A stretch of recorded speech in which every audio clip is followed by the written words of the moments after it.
નમસ્કાર વિદ્યાર્થી મિત્રો, ગયા વિડિયોની અંદર આપણે સ્પીચની શોર્ટકટ ટ્રીક જોઈ હતી. તેની એક્સરસાઇઝનો એક પેરેગ્રાફ જોયો હતો. આજના વિડિયોમાં આપણે આખો વિડિયો એક્સરસાઇઝ સમજવાની છે. એની જે શોર્ટકટ ટ્રીક તમને જે લખાવેલી હતી એ શોર્ટકટ ટ્રીક જો તમને આવડે તો જ તમને એક્સરસાઇઝમાં ખબર પડે. તો ગયા વિડિયોની અંદર મેં તમને જે શોર્ટકટ લખાવી હતી એ ચોપડામાં તમારું બધાનું ધ્યાન હોવું જોઈએ અને હું જે શોર્ટકટ પહેલા સમજાવું એને કમ્પ્લીટ સમજી લેવાની છે. હું અહીંયા બોલું, તમારી ત્યાં આંગળી પણ ફરવી જોઈએ અને તમારે ખાસ એ આખી એક્સરસાઇઝની જે શોર્ટકટ છે એની તમારે એ બધી જોઈ લેવાની છે. તો પહેલું સ્પીચનો જે પેરેગ્રાફ છે એમાં વિવિધ પ્રકારના વાક્યો છે અને પેલા વાક્યને ઓળખવાનું છે કે કયું વાક્ય છે. કોઈ પણ વાક્ય હોય તો એમાં માત્ર 3 ફેરફાર હોય. એક કાળ, સર્વનામ અને સમયસૂચક શબ્દોમાં ફેરફાર. તો પહેલું વિધાન વાક્ય તમને જોવા મળે. તમને ખબર કઈ રીતે પડે કે આ વિધાન વાક્ય છે? તો મિત્રો ખાસ યાદ રાખો, જે વાક્યની શરૂઆત કર્તાથી થાય અને પૂર્ણ વિરામે પૂરું થાય એ વાક્યને સામાન્ય રીતે વિધાન વાક્ય કહેવાય. જે વાક્યની શરૂઆત કર્તાથી થાય અને પૂર્ણ વિરામે પૂરું થાય તો એ વાક્યને વિધાન વાક્ય કહેવાય. એમાં માત્ર 3 ફેરફાર થાય, આરવી, સંયોજક અને આરએસ. તો તમારે એટલું યાદ રાખવાનું, વિધાન વાક્ય દેખાય તે સેડ અથવા ટોલ્ડ, સંયોજક ધેટ, ત્રણેય ફેરફાર કરવા, કાળ, સર્વનામ અને સમયસૂચક. મિત્રો બીજું વાક્ય છે પ્રશ્નાર્થ વાક્ય. પ્રશ્નાર્થ વાક્ય રચના છે ખબર કઈ રીતે પડે? તો બહુ સામાન્ય, પાછળ તમને પ્રશ્નાર્થ ચિહ્ન દેખાય તો ફરજિયાત પ્રશ્નાર્થ વાક્ય રચના છે. પ્રશ્નાર્થ વાક્ય રચનામાં પણ 3 નિયમ: આસ્કડ, સેડ અથવા told, asked, WH how, if. પ્રશ્નાર્થ વાક્યનું વિધાન વાક્ય બનાવવું, વિધાન વાક્ય મુજબ કાળ, સર્વનામ અને સમયસૂચક શબ્દોમાં ફેરફાર કરવા. ત્યારબાદ ત્રીજું વાક્ય આવે છે આજ્ઞાર્થ વાક્ય. કયું વાક્ય આવે છે? આજ્ઞાર્થ વાક્ય. તો આજ્ઞાર્થ વાક્યમાં ફેરફાર કઈ રીતે થાય? તો જો મિત્રો, આજ્ઞાર્થ વાક્યમાં આરવી ભાવ પ્રમાણે, સંયોજક ટુ નોટ ટુ અને આજ્ઞાર્થ વાક્યમાં કાળમાં ફેરફાર ન થાય, સમયસૂચક શબ્દ અને સર્વનામનો ફેરફાર જો કે બધા વાક્યોમાં થાય, એટલે સર્વનામ અને સમયસૂચક શબ્દનો ફેરફાર બધા વાક્યમાં કરવાનો. આજ્ઞાર્થ વાક્યમાં કાળનો ફેરફાર થતો નથી. ઉદ્ગાર વાક્યમાં પણ ઉદ્ગાર ચિહ્ન ઉપરથી ખબર પડે કે આ ઉદ્ગાર વાક્ય છે. પણ જો આજ્ઞાર્થ વાક્ય તમને ખબર કઈ રીતે પડશે? કારણ કે જો વિધાન વાક્યમાં પણ પૂર્ણ વિરામ આવે છે અને આજ્ઞાર્થ વાક્ય આપેલું છે એમાં પણ પૂર્ણ વિરામ આવે છે, તો તમને ખબર કઈ રીતે પડે કે આજ્ઞાર્થ વાક્ય છે કે વિધાન વાક્ય છે? તો મિત્રો હંમેશા યાદ રાખો, આજ્ઞાર્થ વાક્યની શરૂઆત ક્રિયાપદના મૂળ રૂપથી થાય, જ્યારે વિધાન વાક્યની શરૂઆત કર્તાથી થાય. હું તમને એક વાક્ય બોલું, આઈ એમ પ્લેઇંગ ક્રિકેટ, બરાબર? You will go to Surat. તો આવા જે વાક્ય તમે જો આઈ વિલ, યુ વિલ એનાથી શરૂઆત થાય. અને આજ્ઞાર્થ વાક્યમાં તમે જો આજ્ઞા થાય, please come here and sit here, અહીંયા આવો ને અહીંયા બેસ. પછી હું તમને કહું, પ્લીઝ શો યોર બુક, તમારી બુક મને બતાવો, show your book. Come here, તમને કહું સ્ટેન્ડ અપ, ઊભો થઈ જાય તો એને વિધાન વાક્ય કે સ્ટેન્ડ થી શરૂઆત થઈ, તો બરાબર. પછી હું તમને કહું કમ ઇન, અંદર આવ, તો કમ થી શરૂઆત થઈ, આજ્ઞાર્થ વાક્ય કહેવાય.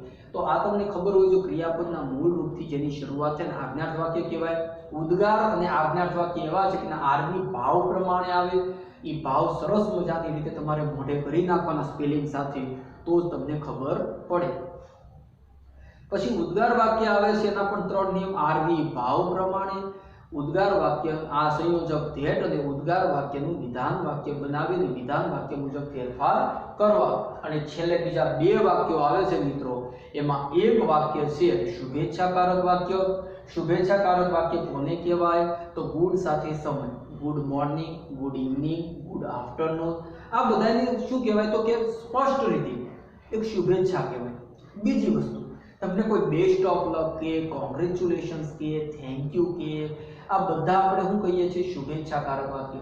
શુભેચ્છાકારક વાક્યમાં પણ 3 નિયમ: આરવી વિશ્ડ, સંયોજક ન મૂકવું, અને આરએસ માં કોંગ્રેચ્યુલેશન્સ નું કોંગ્રેચ્યુલેટેડ અને થેન્ક યુ નું થેન્ક.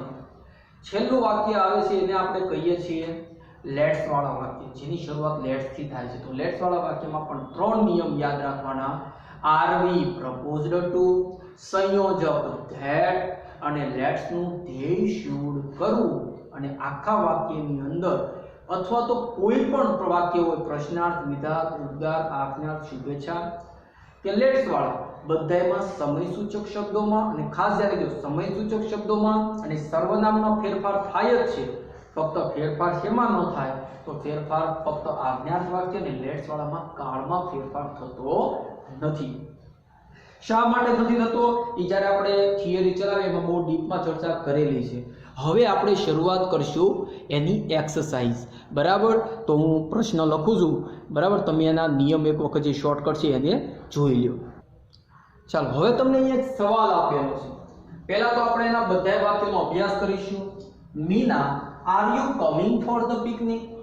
સહાયકારક ક્રિયાપદ વાળું વાક્ય છે, છેલ્લે પ્રશ્નાર્થ ચિહ્ન છે એટલે પ્રશ્નાર્થ વાક્ય સહાયકારક ક્રિયાપદ વાળું. બીજું, ટીના સામે પ્રશ્ન કરે, પ્રશ્નનો જવાબ નથી આપતી. જો પ્રશ્ન સામે કરે છે, વેર આર યુ ગોઈંગ? તું ક્યાં જઈ રહી છે? મીના કહે છે કે વી હેવન્ટ સિલેક્ટેડ ધ પ્લેસ. હજી તો મેં ક્યાંય સિલેક્ટ પ્લેસ ને સિલેક્ટ કર્યું નથી. અને ટીના લેટ્સ વાળું વાક્ય go to the water park, આપણે વોટર પાર્ક જઈએ. અને મીના કહે છે, વિધાન વાક્ય છે કે હા, મને એ સારો વિચાર લાગે છે. ચાલો, પહેલી વાક્યની પ્રશ્નાર્થ વાક્ય રચના છે. બરાબર, તો પ્રશ્નાર્થ વાક્ય રચનાના ત્રણ નિયમ. આસ્કડ, WH હાઉ, ઇફ પ્રશ્નાર્થ વાક્યનું વિધાન વાક્ય બનાવો. તો પહેલું આસ્કડ, ટીના, આટલે સુધી ખબર પડી ગઈ. પહેલાને કહેવાય asked. Meena asked Tina. WH how, if તમને આ WH દેખાય છે? નહીં. હાઉ દેખાય છે? નહીં. તો અહીંયા હું મૂકી દેવાનું ઇફ. ત્રીજો નિયમ, પ્રશ્નાર્થ વાક્યનું વિધાન વાક્ય બનાવો. તો યુ અને આર. પ્રશ્નાર્થનું વિધાન બનાવતા શીખવાડ્યું. યુ આગળ ને આર પાછળ. અને વિધાન વાક્ય બન્યા પછી વિધાન વાક્યના ફેરફાર કરવા. યુ નો ફેરફાર સાંભળનાર પ્રમાણે. સાંભળનાર કોણ છે? ટીના. તો શું થઈ જાય? શી. ટીના શી માં આવે. પછી એમિઝારનું શું થઈ જાય? Was way. બરાબર, મીનાએ ટીનાને પૂછ્યું if she was coming for the picnic. She was coming for the picnic. પ્રશ્નાર્થ ચિહ્ન દૂર થઈ જાય. હવે પાછો પ્રશ્નની સામે પ્રશ્ન, જો પ્રશ્નની સામે જવાબ હોય તો આપણે બહુ સારી રીતે સમજાવી શકીએ, રિપ્લાયડ ધેટ આવે. પણ પ્રશ્નની સામે પ્રશ્ન હોય તો એમ મૂકી શકાય કે ટીનાએ પણ પ્રશ્ન કર્યો. પણ માટે આપણે ઓલસો વાપરીએ. ટીના ઓલસો આસ્કડ. ખાલી આસ્કડ નહીં મુકાય, પ્રશ્નાર્થ જ વાક્ય છે. જો આ પણ પ્રશ્નાર્થ વાક્ય છે. પ્રશ્નાર્થના પણ ત્રણ નહીં, પણ આસ્કડ આવે. પણ જો સામે પ્રશ્ન કરાય તો ઓલસો આસ્કડ, ફરીવાર પ્રશ્ન કરાય તો અગેન આસ્કડ. તો જો ટીનાએ ઓલસો આસ્કડ મીના. મીના માટે હવે હર વપરાય. મેં તમને પહેલા પેરેગ્રાફમાં કહેલું છે. તો ટીનાએ મીનાને સામે પ્રશ્ન કર્યો, એને પણ પ્રશ્ન કર્યો. WH માટે શું આવે? WH. Where, WH how, if, તો WH છે તો WH મૂકી દેવાનું. હવે વાક્ય કેટલું હોય છે? આર યુ કમિંગ, તો યુ આગળ અને આર પાછળ. યુ નો ફેરફાર સાંભળના પ્રમાણે મીના, એટલે અહીંયા શું આવશે? શી. અને એમિઝારનું વોઝ તો આવશે વેર શી વોઝ ગોઈંગ. આપણે ક્યાં જઈશું? તેને ક્યાં જઈશે? બરાબર, તો જો ટીના હવે જવાબ આપે છે. મીના કોણ આપે છે જવાબ? તો મીનાએ જવાબ આપ્યો કે, મીના રિપ્લાયડ ધેટ. મીનાએ જવાબ આપ્યો કે, વીનું થઈ જાય ધે, હેવેઝ નું થઈ જાય હેડ. નોટ, હેવન્ટ છે. જો હેવ નોટ એટલે had not selected the place. પ્લેસને સિલેક્ટ કર્યું નથી. તો ટીના દરખાસ્ત મૂકે છે લેટ્સ. લેટ્સ ના ત્રણ નિયમ, પ્રપોઝડ ટુ, ધેટ અને ધે શુડ. તો લખી શકાય ટીના પ્રપોઝડ ટુ મીના. ટીના પ્રપોઝડ ટુ મીના. મીના માટે શું વપરાય? હર. શું વપરાય? હર વપરાય. ટીનાએ તેની દરખાસ્ત મૂકી. સંયોજક ધેટ, લેટ્સ નું ધે શુડ અહીંયા લેટ્સ નું હું કરી નાખ્યું ધે શુડ, સંયોજક હું મૂક્યું ધેટ, અને પ્રપોઝડ ટુ મેં તમને ત્રણ નિયમ લખાય, પ્રપોઝડ ટુ ધેટ અને ધે શુડ બોલનાર સાંભળનાર તમારી પાસે છે. તો વાક્ય કેટલું છે? ગો ટુ વોટર પાર્ક, એમનું એમ ગો ટુ વોટર. જો તમને આમાં સમયસૂચક શબ્દ અને સર્વનામનો ફેરફાર આપ્યો હોય તો કરવો પડે, પણ કાળનો ફેરફાર એ શેરવેલનું શુડ થઈ ગયો, બીજો ફેરફાર આવે નહીં. કારણ કે એક આખા ઇંગ્લિશ ગ્રામરમાં એક નિયમ છે કે કાળનો એક જ વાર ફેરફાર, એક વાક્ય હોય તો કાળનો એક જ વાર ફેરફાર થાય. ચાલો, મીના વિધાન વાક્ય છે. વિધાન વાક્યનો કર્તાથી શરૂઆત થાય, પૂર્ણ વિરામે પૂરું થાય, તો એને આપણે વિધાન વાક્ય કહીએ છીએ. તો વિધાન વાક્ય માટે સેડ અથવા ટોલ્ડ સંયોજક, એટલે સેડ અથવા ટોલ્ડ સોલ્વ કરીએ. સેડ આવશે કે ટોલ્ડ? તો મેં તમને બહુ સ્પષ્ટ લખાયું છે, પહેલું વાક્ય હોય ત્યારે બોલનાર અને સાંભળનાર લેવું પડે, ત્યારે ટોલ્ડ વપરાય. પણ જો એ વાક્યને આપણે બીજું ત્રીજું ચોથું હોય તો સેડ વપરાય. તો મીનાએ કહ્યું કે, મીના સેડ ધેટ. આઈ નો ફેરફાર બોલનાર પ્રમાણે, બોલનાર મીના છે એટલા માટે આવે શી. થિંક નું થઈ જાય થોટ, V2 થઈ જાય. she thought that was, એમિઝાર નું was, that છે, that is છે, તો that નું was, that was a good idea. તો મિત્રો આ થયો આપણો સ્પીચ નો પેરેગ્રાફ. તમે વારંવાર મિત્રો આની કાળજીપૂર્વક પ્રેક્ટિસ કરશો તો જ તમને આવડશે, નહીતર આવડશે નહીં. એટલા માટે આનો એક વખત તમારે રફ બુકમાં પણ પ્રેક્ટિસ કરવાની, હોમવર્કમાં થશે. હવે આગળનો પેરેગ્રાફ જો. બીજા પેરેગ્રાફની અંદર મિત્રો આજે તમે જે એક એક વાક્ય છે તમારે સમજવાનું. પહેલું વાક્ય છે આઈ એમ ટાયર્ડ ઓફ સ્ટડીંગ. આ જે વાક્ય છે પહેલું વિધાન વાક્ય છે. કર્તાથી શરૂ થાય, પૂર્ણ વિરામે પૂરું થાય, એને આપણે વિધાન વાક્ય કહેવાય. જો મેં એટલા માટે પહેલું લીધું કે આપણે જેટલા પણ પેરેગ્રાફ જોયા એમાં બીજું ત્રીજું ચોથું વિધાન વાક્ય આવે છે, પણ આ જે વિધાન વાક્ય છે પહેલું છે. પહેલામાં શું કરતો? વિધાન વાક્યના ત્રણ નિયમ યાદ કરો: સેડ અથવા ટોલ્ડ, સંયોજક ધેટ, અને ત્રણ ફેરફાર કરવા: કાળ, સર્વનામ અને સમયસૂચક. મીરા, હવે જો પેલું આપણે સેડ અથવા ટોલ્ડ શું મૂકવું પડે? તો જો પહેલું વાક્ય ત્યારે બે મૂકવું પડે: મીરા ટોલ્ડ મોહન. આપણે જો પહેલા વાક્ય જ્યારે કોઈ પણ વ્યક્તિને વાત કરતા હોય તો આપણી પાસે બે વ્યક્તિ જેની આપણે વાત કરીએ છીએ ને નામ આપણે પહેલા વાક્યમાં સ્પષ્ટ બોલીએ છીએ. તો પહેલું નામ પણ લેવું પડે, બોલનાર અને સાંભળનાર પણ લેવું પડે. બોલનાર અને સાંભળનાર લ્યો ત્યારે સેડ નો મુકાય, શું મુકાય? ટોલ્ડ. એટલે મીરાએ મોહનને કહ્યું. સંયોજક ધેટ. આપણે ત્રણ નિયમ યાદ રાખ્યા છે: સેડ અથવા ટોલ્ડ, સંયોજક ધેટ, અને આરએસ માં, આરએસ એટલે પૂર્વ વિરામની સામેનું વાક્ય, ત્રણ ફેરફાર કરવા: કર્તા, કાળ અને સમયસૂચક. પણ ફેરફાર છે નહીં. આઈ નો ફેરફાર બોલનાર કોણ? બોલનાર મીરા છે, તો મીરા માટે શું વપરાય? શી. એમિઝાર નું was there, તો she was tired of studying. tired of studying.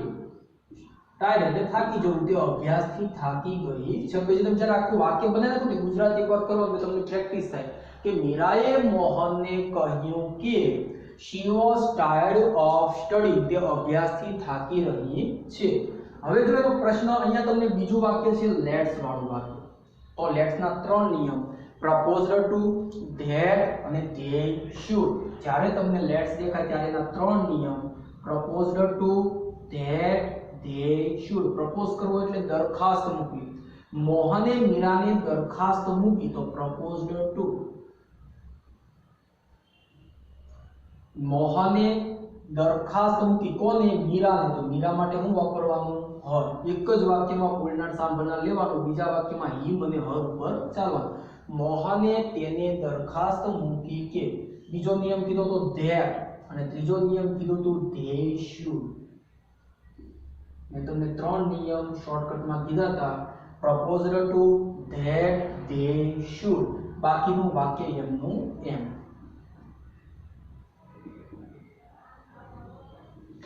તો જો મોહને તેને દરખાસ્ત મૂકી કે તેઓએ ક્યાં જવું જોઈએ? ટેનિસ રમવા જવું જોઈએ. તો જો મીરા શું કહે છે? I am too tired to play tennis also. હું ટેનિસ રમવાથી પણ ખૂબ જ થાકી ગઈ છું. ટુ એટલે અત્યંત, ટા એટલે થાકી જવું. મને અત્યંત તેનાથી પણ કંટાળો આવે છે. તો મીરા જો ત્રીજું વાક્ય છે ને વિધાન વાક્ય, જો પહેલું હોય તો ટોલ્ડ વપરાય, પણ જો બીજું ત્રીજું ચોથું હોય ત્યારે સેડ વપરાય, કારણ કે આપણે સાંભળના લેવાની જરૂર નથી. તો મીરા સેડ ધેટ, મીરાએ કહ્યું કે. ત્રણ નિયમ કે સેડ અથવા ટોલ્ડ, સંયોજક ધેટ, ત્રણેય ફેરફાર કરવા આઈ માં ફેરફાર થશે, એમિઝાર નું વોઝ વેર થશે, બાકી કોઈ ફેરફાર થતો નથી. આઈ નો ફેરફાર બોલના પ્રમાણે શી, એમિઝાર નું was very, too tired to play tennis also. તે ટેનિસ રમીને પણ થાકી ગઈ છે. Mohan, what do you want to do? તો તું શું કરવા ઈચ્છે છે? તો મોહન પ્રશ્ન કરે છે. WH વાળો પ્રશ્ન છે, પ્રશ્નાર્થ ચિહ્ન છે. તો પ્રશ્નાર્થ વાક્યના ત્રણ નિયમ. આસ્કડ, WH how, if, પ્રશ્નાર્થ વાક્યનું વિધાન વાક્ય બનાવો અને વિધાન વાક્ય મુજબ કાળ, સર્વનામ અને સમયસૂચક શબ્દનો ફેરફાર કરો. આટલું યાદ રાખવાનું. તો પેલું મેં બોલ્યો આસ્કડ, તો આસ્કડ મૂકી દઈએ મોહન, આસ્કડ મીરા, તો મીરા માટે આપણે શું વાપરીએ છીએ? હર. મોહને તેને પૂછ્યું. હવે WH દેખાય છે તો હા WH લઈ લો. WH how, if મેં તમને નિયમમાં કીધું તો WH છે તો WH લઈ લેવાનું. હવે ત્રીજો નિયમ, પ્રશ્નાર્થનું વિધાન બનાવો. હવે વિધાન આપણે શું કરીએ છીએ બનાવીએ ત્યારે? કરતા આગળ લઈએ, સહાયકારક ક્રિયાપદને પાછળ લઈએ. પણ મેં તમને એક નિયમ લખાયો તો ડુ ડઝ ડીડ ને દૂર કરવું, કારણ કે આપણે પ્રશ્નાર્થ વાક્ય છે તો જ ડુ ડઝ ડીડ વપરાય, નકર વિધાનમાં વપરાતું નથી. ને આપણે પ્રશ્નાર્થનું કેવું બનાવીએ છીએ? વિધાન. અને એવું પણ ન યાદ તો શોર્ટકટમાં એટલું યાદ રાખવાનું, ડુ ડઝ ડીડ દૂર થાય તો દૂર થઈ ગયું. હવે વાક્ય કેટલું છે? You want to do. આને V1 છે તો આનું શું થઈ જાય? V2. યુ નો ફેરફાર સાંભળનાર, સાંભળનાર કોણ છે? બોલનાર મોહન છે તો સાંભળનાર મીરા છે, તો મીરા માટે શું વપરાય? શી. V1 નું V2, તો વોન્ટ નું શું થઈ જાય? Wanted to do. બરાબર. પ્રશ્નાર્થ ચિહ્ન નીકળી જશે. મોહને તેને પૂછ્યું કે what she wanted to do, તે શું કરવા ઈચ્છે છે. બરાબર. તો આ થઈ આપણે સ્પીચના 4 વાક્યો. ધ્યાનથી અને કાળજીપૂર્વક એની પ્રેક્ટિસ કરવાની. અને હજી એક આપણે પેરેગ્રાફ ચલાવીશું, એટલા માટે આગળ. હવે જે ત્રીજો પેરેગ્રાફ છે મિત્રો, સેજ જેવો અઘરો છે, એટલે આને સવાલ પણ આપણે સમજવા પડશે. એટલા માટે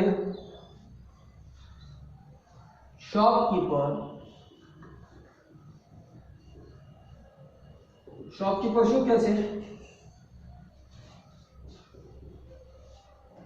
હાઉ કેન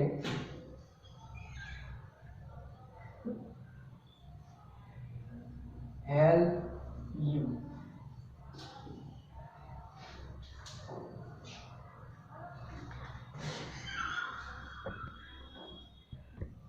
બીજું વાક્ય, કસ્ટમર એમ કહે છે કે I am looking for the, looking એટલે હું શોધી રહી છું. I am looking for the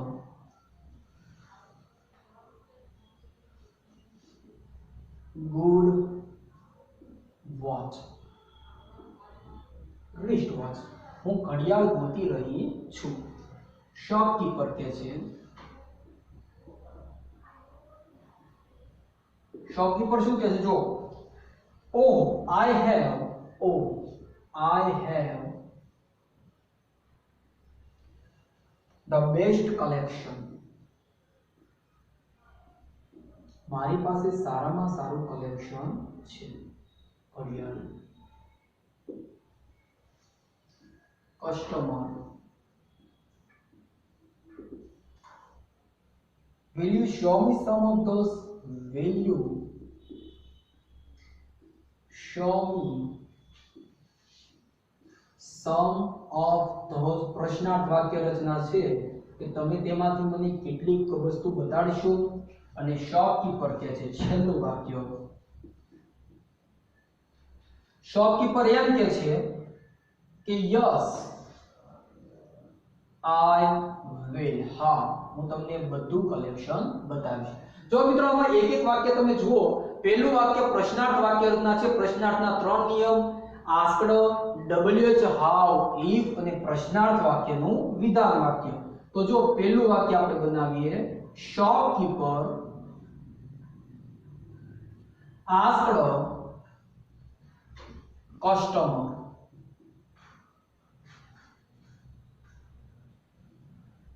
શોપકીપરે કસ્ટમરને પૂછ્યું. WH અને હાઉ, ઇફ તો તમને હાઉ દેખાય છે તો હાઉ મૂકી દેવાનું, WH દેખાય તો W, ન દેખાય તો ઇફ. તો પહેલું વાક્ય WH asked, WH how, if અને આટલું વાક્ય હોય છે. પ્રશ્નાર્થનું પહેલા વિધાન બનાવાય, પહેલા આય આગળ લઈ લો, કેન પાછળ લઈ લો, વિધાન બની. વિધાન વાક્ય મુજબ ફેરફાર કરી. આય નો ફેરફાર સાંભળ બોલના પ્રમાણે હી. આપણે જો કસ્ટમર ને શોપકીપર હી રાખો તો બે માં હી રાખવાનું, શી રાખો તો બે માં શી રાખવાનું. કારણ કે જો હી કે શી રાખો તો તમે નક્કી ન કરવું પડે બોલનાર સાંભળનાર. તો આપણે હી લઈ લઈએ તો હી કેન નું કરી નાખીએ food. He can food, he could have you. હવે જો યુ નો ફેરફાર પણ થશે, સર્વનામનો ફેરફાર છે. તો તમે યુ ની લાઈન બોલો, યુ યુ યોર. બરાબર, યુ યુ યોર. આ યુ છે શરૂઆતનો યુ છે, આ યુ છે કર્મનો યુ છે. તો બીજો ફેરફાર થાય. યુ નો ફેરફાર શું ફેર સાંભળનાર પ્રમાણે, સાંભળનાર હી છે તો હી હિઝ. તો યુ નું શું થઈ જાય him. How he could help હિમ.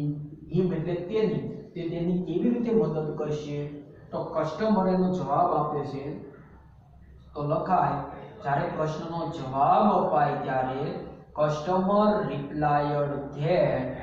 પ્રશ્નનો જવાબ આપ્યો કે. આઈ નો ફેરફાર બોલના પ્રમાણે હી. એમિઝાર નું was wear. He was looking for the good watch. એક સારી એવી ઘડિયાળ શોધી રહી છે. તો તેને લેવી છે. તો શોપકીપર જો આ વાક્ય શીખવાડવા માટે આ પેરેગ્રાફ મારે લેવો પડ્યો છે. જો અહીંયા તમને ઉદ્ગાર ચિહ્ન છે. ઘણા કેવું નક્કી કરી શકે કર્તાથી શરૂઆત થાય પૂર્ણ વિરામે પૂરું થાય તો વિધાન વાક્ય છે. પણ દર વખતે ઉદ્ગાર ચિહ્ન છેલ્લે ન આપે. ક્યારેક તમને ઓ, હુર્રે, એલાસ એવા જેવા શબ્દો સાથે તમને શરૂઆતમાં ઉદ્ગાર ચિહ્ન આપેલું હોય તો આખે આખું વાક્ય કેવું છે તે ઉદ્ગાર છે. તો ઉદ્ગાર વાક્યમાં મેં નિયમ લખાયો તો ઓ, હુર્રે, એલાસ, હાવ, વોટ જેવા શબ્દોને દૂર કરવા. અને બાકીનું વાક્ય આપણે બનાવવાનું છે. તો ઉદ્ગાર વાક્યના પાછળ 3 નિયમ યાદ કરો, મેં તમને શોર્ટકટમાં લખાવેલા છે. તો આરવી ભાવ પ્રમાણે, સંયોજક ધેટ. ઉદ્ગાર વાક્યનું વિધાન વાક્ય બનાવવા વિધાન જ છે, તમારે બનાવવાની જરૂર. પહેલો નિયમ આપણે પહેલા જોઈ લો. તો જો આમાં તમને કેવો ભાવ દેખાય છે, I have the best collection. મારી પાસે સારામાં સારું કલેક્શન છે. તો જો આમાં બે તમે વાપરો, સરપ્રાઈઝ પણ વાપરી શકો કે હા મારી પાસે સારામાં સારું કલેક્શન છે, અથવા તમે એમાં ગમવાના ભાવ સાથે લાઈક પણ લઈ શકો. અને તમારે જો એમ ન લેવું હોય તો તમે એમ વખાણના ભાવ સાથે લઈ શકો, કારણ કે પોતાના કલેક્શનના વખાણ કરે છે. તો તમે એમ લઈ શકાય કે શોપકીપર exclaimed with. મેં તમને આખું આરબી લખાયું હતું, મેં પણ કીધું હતું સ્પેલિંગ સાથે આખું યાદ રાખવાનું. exclaimed with praise. praise એટલે પ્રશંસા કરવી, વખાણ. Shopkeeper exclaimed with praise. આ આરબી આખું આવી ગયું. મેં તમને કીધું હતું કે આરબી ભાવ પ્રમાણે. સંયોજક that. કેમ? કારણ કે આપણે વાક્યથી ઉદ્ગારમાંથી કેવું બનાવીએ છીએ વિધાન. વિધાનમાં શું આવે? સંયોજક આવે that. આઈ નો ફેરફાર બોલના પ્રમાણે તો હી આવે. શું આવે? હી. હેવ શું થઈ જાય? હેડ. હી હેડ ધ બેસ્ટ કલેક્શન. તેની પાસે બેસ્ટ કલેક્શન હતું એવી આપણે વાત કરીએ છીએ. અને છેલ્લું, કસ્ટમર એનો પ્રશ્ન કરે છે. કસ્ટમર, તમારે જોવાનું ઉપર જે પ્રશ્ન કરેલો છે કસ્ટમરે નહીં, એક જ વાર પ્રશ્ન કરે છે. Customer asked. ફરીવાર નકરા નિયમ નથી બોલતો, હવે તમને ખ્યાલ આવી ગયો કે આસ્કડ હું કામ આવ્યું. અને શોપકીપર માટે હિમ. પછી જો આ ડબલ્યુ જાવ દેખાય છે નહીં તો અહીંયા શું આવશે? ઇફ. બરાબર, યુ આગળ આવશે અને વિલ આવશે પાછળ. યુ નો ફેરફાર સાંભળના પ્રમાણે હી. શેર વિલ નું વુડ.